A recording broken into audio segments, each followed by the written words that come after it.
Turn your speakers up. You're rocking with Nikki Marie. What's up, everyone? Good morning, good afternoon, good evening, wherever you are in the world. Thank you so much for tuning in. Can you call yourself a dating and relationship expert and have an unhealthy relationship? We're talking about leading by example, right? So I have licensed mental health counselor with a specialization in couples therapy. He goes by talktomac_therapist on Instagram. Say hello, everyone, to Mac. Hello. I feel like I have to do the horn. Let me just do that real quick. Yeah, thank you for having me. How are you? I'm doing great. I'm so happy to have you here. This conversation is a must because it's all over the news with the dating relationship expert. And I'm like, okay, so you're telling women to not tolerate certain things or to be a certain way, but you're not living that lifestyle. So I am so happy to have you here to kind of pick your brain and to see what your thoughts are, because you are a licensed mental health counselor and your specialty is in couples therapy. So correct, yeah. How do you feel about everything that's happening? But first and foremost, introduce yourself a little bit better, and then we can get this conversation started. Okay. So, as you beautifully stated, my name is Mac. I am a licensed mental health counselor with a specialization in couples therapy. I have been working exclusively with Black couples for about 5 years now. My goal is to rid the Black community of mediocre love by teaching our people the skill sets, the mindset, and the techniques needed to obtain, sustain, and enhance all aspects of Black love. And that's where we are right now. Black love. Yes. Like we need to have this conversation because there's memes and different things going on. And what was your first interpretation of seeing this video? I'm going to play a little clip for everybody who doesn't really know what's going on. The truth is, and I'm saying it here now, is that Derrick Jaxn was involved with other women outside the marriage. And by involved, I want to be clear, I'm not talking about just casually kicking it, maybe a lunch or something like that. I'm talking about as serious as sex, to sexual flirtation and meeting up and that kind of thing. And some things that otherwise may be considered okay by some in terms of like just chatting or checking on people or being checked on by people that I've had a previous encounter with. But without my wife's knowledge of it and with us having a sexual history, all of it falls under the umbrella of inappropriate, cheating, affair, stepping out, definitely not in alignment with the vows that I took, and definitely not in alignment with the biblical standard of what it means to be faithful, which is the standard that I'm going by now. Now, I'm saying this publicly, not because I'm, married to you guys. First and foremost, I'm accountable to God. Then I have to be accountable to my wife, in which we've already had this conversation. I've already told her literally everything. I've given her basically a roll call list. If I've said hello to a woman in the last 12 years of me knowing her, she knows about it. But now that it's been made so public, it's important that I first off let you guys know I do not stand by those actions. I don't want to encourage anybody to do that. And then secondly, I know that I cannot build a platform preaching certain things, preaching against certain things, and then in my real life live contrary to that for any amount of time or any length of time to any extent and think that I can't be held accountable. The same way that I preach, men and women in this situation need to face consequences of their actions, deserve to be held accountable. Guess what? Derrick Jaxn's no exemption. He's not exempt from that. So let's start from the beginning. Mm-hmm. Personally, I've never been a big fan of Derrick Jaxn. And to be honest, I'm not a fan of a lot of relationship coaches due to the fact that their opinions are being sold as gospel. They are claiming because I have a healthy relationship, I can now teach you how to have a healthy relationship yourself. Their advice giving tend to be very subjective, which is rooted in their own biases and their experiences. Me being a licensed therapist with a specialization in couples therapy, I speak more from a research standpoint. I discuss what has been researched and what has been proven to work, which is why a therapist can sit with a couple, diagnose exactly what's not working through their assessments, and then create an intervention that will specifically address the weakness and turn it into a strength within the relationship aspect. So due to that, I personally have never been a fan of the self-help culture. To me, they cause more hurt than healing. So what you're saying is the people who consider themselves to be relationship experts, most of the time they're speaking from a personal standpoint or like an opinionated standpoint versus what you do, which is more research than speaking from your own personal perspective. Yes, that's 100% correct. Gotcha. And if you do look at Derrick Jaxn, he just gave his opinion on whatever brief video he watched or on a particular subject. I call it giving language to emotions. What Derrick Jaxn does, he is able to put into words what a lot of women are feeling, what a lot of women are thinking. So therefore, he is identifying with the trauma or the emotions that are currently surfacing. However, he does not provide the antidote. He does not provide the healing. I'm not sure if that makes sense. That makes sense. It's basically like the self-diagnosis without actually seeing a doctor. Yes, right. I always say he provides the tea, and us therapists, we provide the medicine. Right. Of course, the tea is always more popular because it's easily obtainable, while the medicine, which is eventually more valuable, is not as frequent or as popular, but eventually people move from the tea to the medicine because they are looking for a cure, they are looking for solutions, and they are looking for results. It's that long term. He's basically giving you the satisfaction of now in his little 4 or 5 minute video. And the therapist, the specialist, is actually giving you long term information, and it's researched and tested. Yeah. So he can tell you exactly how you are feeling, exactly how should a black man be behaving in regards to the women, or he can justify certain behaviors, while a therapist can sit with a couple, assess thoroughly, identify the weaknesses, and create the interventions needed to sustain and enhance and obtain the desired outcomes. Right? Yeah. So that's the big difference. One of the things that I was saying earlier was the relationships we keep have an effect on our mental health and our overall well-being. Just like the words we tell ourselves, what are the words, the actions, and the feelings we are hearing and experiencing within our own relationships? And I feel like everything that Derrick and whoever else, whatever they stand for is for them and it's for their relationship. But now you have like outside people with opinions. So what is your opinion? You see, so once I first saw the video, I was surprised by his take. I thought that he would show some type of accountability, but instead I found him to be deflecting, using his wife as a shield in some moments, and also weaponizing God and religion to justify his behaviors.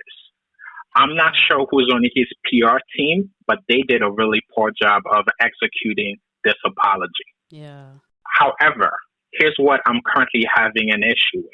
It amazes me to see how quickly our society is to attack a black woman and vilify her for her presentation during a live. We have no idea what this queen was doing before this live. She could have been sleeping. She could have been taking care of her children. She could have been cleaning. She could have been running her business from her home. There is currently a pandemic out there. A lot of people are not dressed up to the T on a daily basis. So the fact that there are so many individuals attacking this queen, this black queen, for her appearance and justifying that her appearance is exactly what she was cheated on blows my mind. Wow. That really blows my mind. And secondly, please, again, Derrick Jaxn is being diagnosed as a narcissist by those that present as narcissists themselves and are not even equipped with the knowledge, nor the assessment, nor the training to diagnose someone as a narcissist. So whatever he was doing, everybody is doing it as well in regards to him because they are chasing attention, they are chasing clout, as opposed to denouncing the fact that he is a performer and not a professor. Performer meaning it's all about a performance. Let me say the right things. Let me say the right things that sounds right so I can create a business out of it. While a professor are those that are actually studying those topics, that are invested in doing this work, and that are qualified through their trainings to do this work. So it amazes me how quickly people that wanted to work with him due to his popularity, due to his name and what he represents, are now denouncing him because he did not live up to the expectations of his marriage and to the expectations of the public. I really do not get it. That's a lot, and that's real. Yes. This infidelity didn't just happen with Derrick. It happened with a lot of pastors. It happened with a lot of people who are leaders in higher roles. And one of the things that I love that you said on your Instagram was, as Black men, we must stop disrespecting our partners because it's embarrassing. It is. I'm tired of it. It is. It is. I always tell women, and I always tell people in general, the true quality of a man will be shown when this man reaches a certain status that offers him endless possibilities. You never determine that someone is disciplined or committed enough when they have limited choices. It's easy to be committed and disciplined when your choices are 1, 2, 3. Now, when you have thousands and hundreds of choices, this is where your discipline and your commitment kicks in. There is a significant difference between being committed to a relationship and being loyal to a relationship. Mm-hmm. Loyalty does not require commitment. Loyalty can be blindfold, like I will be loyal to you no matter what, as opposed to I am committed to engaging in the necessary behaviors to continue the healthy habits and preserve the sanctity of our relationship in hopes that I will obtain your loyalty. Commitment breeds loyalty, but loyalty does not breed commitment. And I think that's something that we need to talk about, and that is something that we need to make a clear distinction of. This man was not committed to his relationship, which led to him stepping out on his relationship. He is clearly loyal to the relationship due to the fact that he is remaining in the relationship. Right. However, he was not committed. And commitment, when we say our vows, it shouldn't be till death do us part. It should be till our commitment can no longer continue. Mm.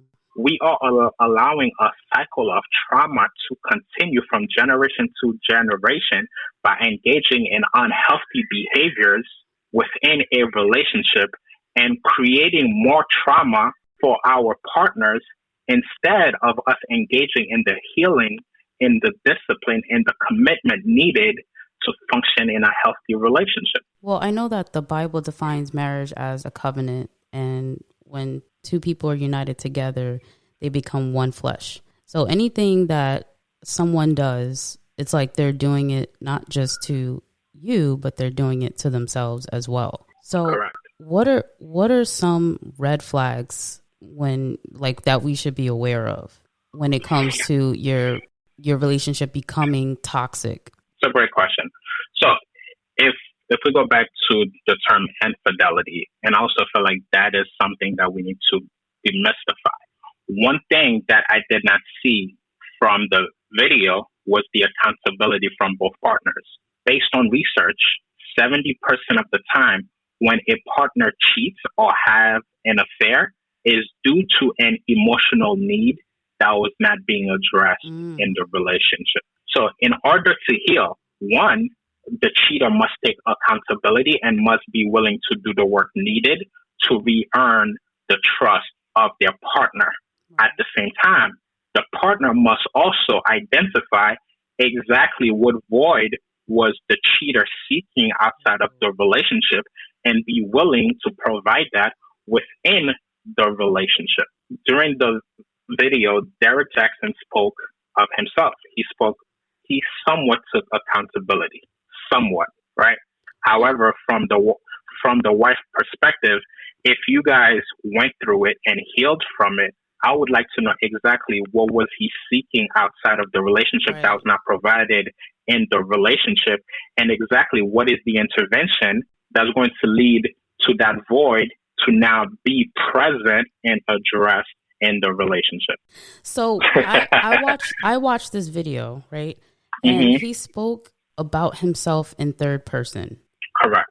Does that have, a lot of people are saying certain things about that part, and I'm wondering, does that have anything to do with anything? Like, if you're saying, well, Nikki Marie, she did da da da da da.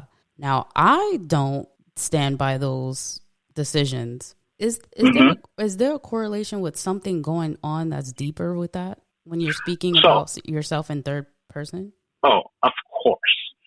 He definitely presents as a narcissist, right? But again, the key term is present as a narcissist.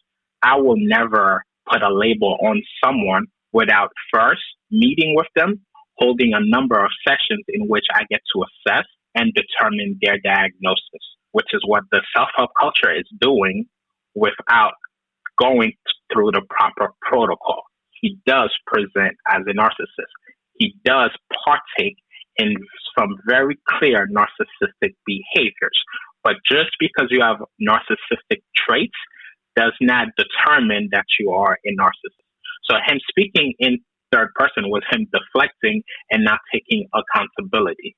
That was him creating space from his actual self to his outer self, which was the one that was in question. So he definitely is presenting as a narcissist, which also could tie into why he cheated. A lot of narcissists, or those that have narcissistic traits, feels ownership over people in general and have this desire to conquer as much as possible simply to feed their ego. I was going down a list of relationship warning signs, and you touched on this part. You never turn to each other for emotional support. You look to other people first. Your partner actively tries to cut you off from your support network of friends and family. Oh, yes. Your partner doesn't respect your answer when you say no to something. Your partner implies that they only value you for one thing, whether it be sex, your looks, or your ability to earn money. I mean, it's just a whole list of things. Correct. And also, if he is the narcissist that everyone is claiming to be, then his wife is a victim of a narcissistic man. So therefore, she should be treated with compassion and understanding. You do not know what battles she's going through in that household, or even prior to doing this life. Right. You do not understand the amount of emotional authority that he may have over her, or the degree of manipulation that has taken place over the years that resulted in the two of them being seated on a couch and her appearing very extremely uncomfortable with the whole process. Hence why she should not be she should not be attacked to this degree, especially from Black men and Black women. Where's the love? Show her some compassion. She's a victim. And again, it's her decision to choose to either stay or walk away. Right. It takes a strong woman to walk away from an unhealthy relationship. And it also takes a strong woman to decide to work on her unhealthy relationships in hopes of making it healthier. We cannot hold judgment from our own personal subjective views, right? This is what's wrong with subjective views. We have our own understanding, our own experiences, and our own biases, and we are allowing it to dictate what we are saying and selling it as the gospel. If you feel indifferent to her decision-making, that's your business. You are not her, and she is not you. You are not to question her decision-making, because that's something that she wouldn't do. She should not be called weak for remaining in her relationship.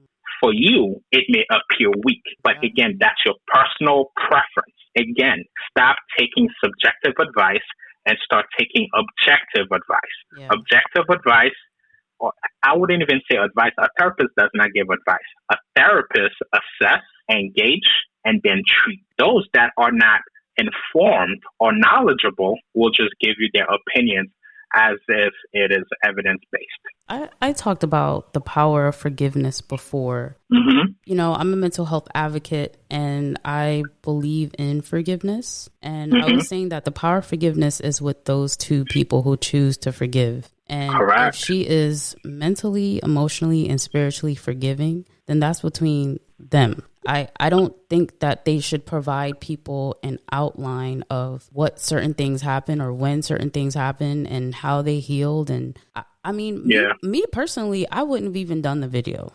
Correct. Me neither. There is so much power in silence. But again, what makes him appear so dishonest is that he is pushing a book about the subject. Correct. Right.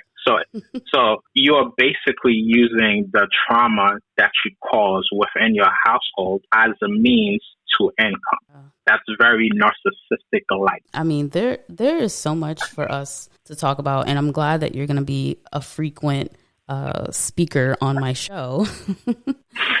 Thank you for having me. Yeah, I think that people will have a lot of questions, and I would love to know where the best point of contact for you is. If it's Instagram, email. I would say Instagram, which is talk2mac_therapist.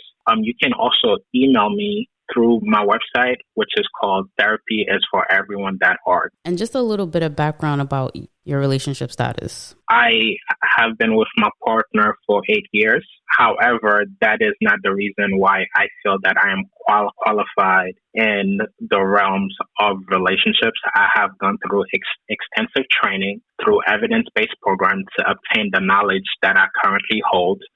And I also am a therapist that treats couples. So I have seen all facets of relationships. I am armed with the tools and the knowledge needed to assist any relationship. I love it. I am armed with the tools. Okay. I am. I come with tools, not just a tag. Yes. Again, like the terms expert, that's also something that is loosely used in the world of social media. So many people are referencing themselves as experts because, well, I don't even know why. An expert in definition is someone that has at least done 10,000 hours doing this specific work or in this specific field. And it is someone that has done extensive research and has made such thing or such subject part of their lifestyle, part of their careers. So it amazes me how many people are calling themselves relationship experts when they don't have a background in relationship training or relationship information. They make empty statements. It sounds like there's 1, 2, 3 toxic, 1, 2, 3 toxic, 1, 2, 3 trauma, 1, 2, 3 trauma bonding. They tell you you should argue with love, but they can't teach you exactly how to have an effective dialogue rooted in effective communication skills. They can tell you what it should be, but they can't show you what that actually sounds like. They can't even teach you those skills. We need to be very careful of whom we decide to accept information from. 1 plus 2 equals 3. If you don't have trust in your relationship, then your relationship is broken. Hello, everybody knows that. I'm glad you clearing this up. I'm so happy you clearing this up.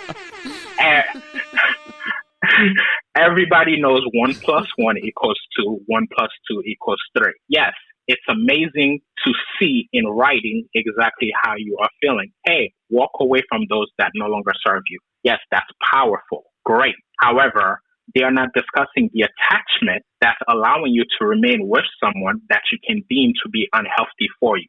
Secondly, they don't have the tools to actually help you to either dissolve that relationship or to strengthen the attachment between the two individuals so you can create the healthy relationship that you are seeking. They're always telling you, girl, you need to leave. He don't deserve you. But you don't leave because that's who you want to be with. What you actually want to hear is, okay, based on what you've said, this appears to be the issue. And these are the tools that you can partake in to address these issues so the relationship that you want to be in could become a healthier relationship. Give it up to Mac. It baffles me. Stop paying attention to these people that got 50, 200,000 followers whose every 3 posts is toxic and trauma bonding and this and that. Pay attention to those that actually have spent the amount of time, the amount of training needed for them to acquire this knowledge and do the work. Yes. Be careful. Be careful. That is great advice. And I'm so happy that you were here to have this conversation. And we got to continue this conversation. Yes, we do. On a weekly basis. Yes. The Talk to Mac section. Talk to Mac. That is what we're doing here, people. That is what we're doing here. But thank you all so much for listening. And, we got to close the show out. But I just want to say, be happy with yourself. Self-love is so important. And you yourself, you will come to a conclusion on your own at the end of the day what your tolerance level is. I mean, that's just how I feel. Amen. Because, the big thing of choice, right? You have the choice to stay. You have the choice to recover. You have the choice to leave. You just have choices. You have choices, people, Yes. Yes. And I am your host, Nikki Marie. You can follow me on Instagram at NikkiMarie_radio. Thank you so much for listening to today's show. You're rocking with Nikki Marie.